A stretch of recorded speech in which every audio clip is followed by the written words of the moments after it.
எல்லாருக்கும் வணக்கம். இந்த வீடியோவில் வந்து நம்ம என்ன பார்க்க போகிறோம்னா, வீட்டிலே ஹோம்மேடாக எப்படி பீனட் பட்டர் செய்யறதுன்னு தான் பார்க்க போகிறோம். அதுக்கு தேவையான இன்க்ரீடியன்ஸ் முதல்ல பார்த்தலாம்.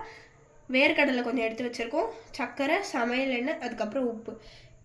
இது வந்து பார்த்திங்கன்னா ரொம்ப ஈஸியான ரெசிபி தான். நம்ம ஒரு குயிக்காக இது வந்து செஞ்சு முடிச்சிடலாம். பிரேக்ஃபாஸ்ட்டுக்கும் இதை யூஸ் பண்ணிக்கலாம். வாங்க இது இப்போ எப்படி செய்கிறதுன்னு பார்க்கலாம். இப்போ வந்து கடாய் ஒன்று வச்சாச்சு.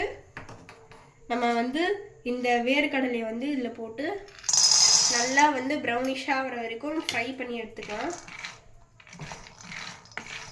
இது வந்து ரொம்ப ஈஸி கூட பண்ணுறது. ஒரு 4 ஸ்டெப்ஸில் இதை வந்து ஹோம்மேடாக ஹெல்த்தியாக பண்ணிடலாம். வெளில வாங்கி சாப்பிட்றத விட வீட்டில் வாங்கி இந்த மாதிரி கடலை வீட்டில் வாங்கி நம்ம ஈஸியாக செஞ்சிடலாம்.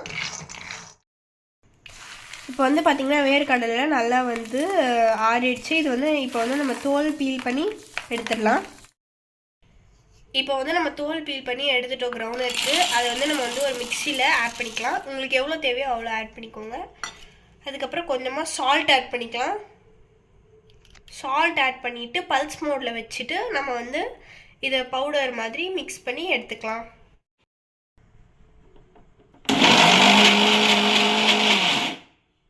இப்போ வந்து நம்ம வந்து ஒரு பேஸ்ட், வாவ் இங்கே பாருங்கள், அழகாக பேஸ்ட் கன்சிஸ்டன்சியில் வந்து பீனட் பட்டர் நம்மளுக்கு வந்து ரெடி ஆகிடுச்சு.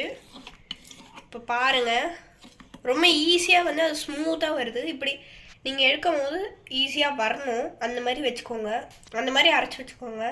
சுகரும் வந்து நீங்கள் தேவையான அளவு அந்த ஸ்வீட்னஸ்க்கு ஏற்ற மாதிரி போட்டுக்கலாம். இப்போது இதில் வந்து நம்ம வந்து 1 tablespoon of oil add பண்ணிக்கலாம். ஆயில் ஆட் பண்ணிட்டு கடைசியாக ஒரு 2 செகண்ட்ஸ் மட்டும் கிரைண்ட் பண்ணி எடுத்துடலாம்.